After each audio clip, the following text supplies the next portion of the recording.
Hello everyone and welcome. Today we have a short video about live bindings. So what are those and where can they be useful? Well, in general, personally I don't use them as much, but I've seen some people do it. They are used to create some kind of connections between components in a design time that are also reflected in the runtime. So like always, let me demonstrate with an example. Let's say that I have a label here and an edit field, okay, and let's say I have a checkbox and a button. Okay, so what I want is once I enter something here in this edit box, it's for example some name,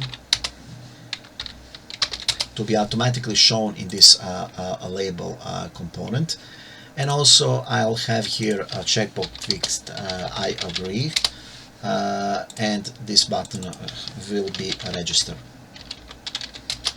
Okay, so the idea is that we input, for example, our name, we click I agree with terms or not, and depending if we agreed or not, to be able to register or not, of course. And let's connect first the this edit component with the label component. So right click here and choose bind visually. Okay, and here you can see all the components that are on the form here, and we'll simply connect the text from edit 1 to a caption from label 1. Okay. Once we create our first binding, we have this binding list which contains all those bindings, and as you can see here, label 1 caption and edit 1 text are bind together. Okay, and you can also create new bindings from here. You can also create an expression. So for example, you can say hello John instead of just copying John from edit box, and so on. Now let's test this. As you can see here, we have connected the text from edit 1 to a caption of label 1. So if I change something here, it is automatically reflected inside this label. But what I also want to have here is to have this button enabled if a user agreed with the terms of and conditions, right? So if he didn't agree, to have this button disabled. In order to do that, I will now connect these two, or I will bind visually.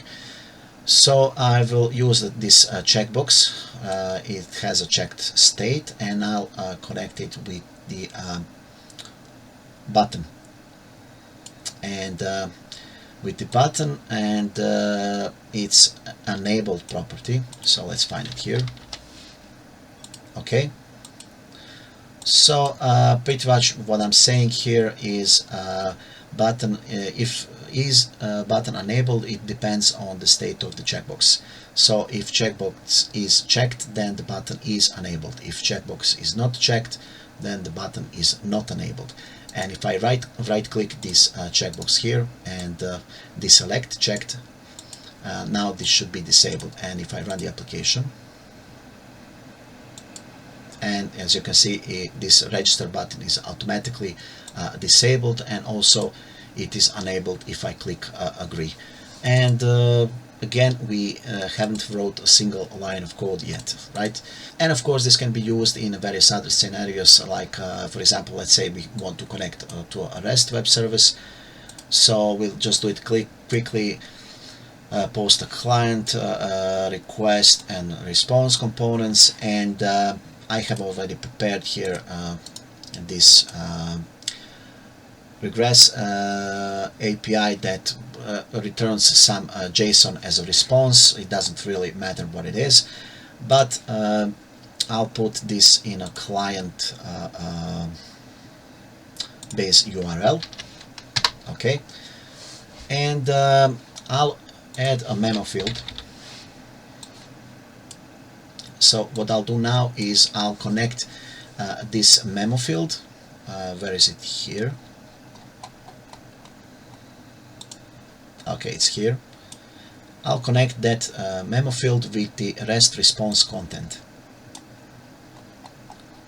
Okay, so once I perform a request or execute a request, the content will be placed in a response component inside its content property, and considering that content property is automatically visually binded with the memo, I automatically get the response of that request inside the memo component.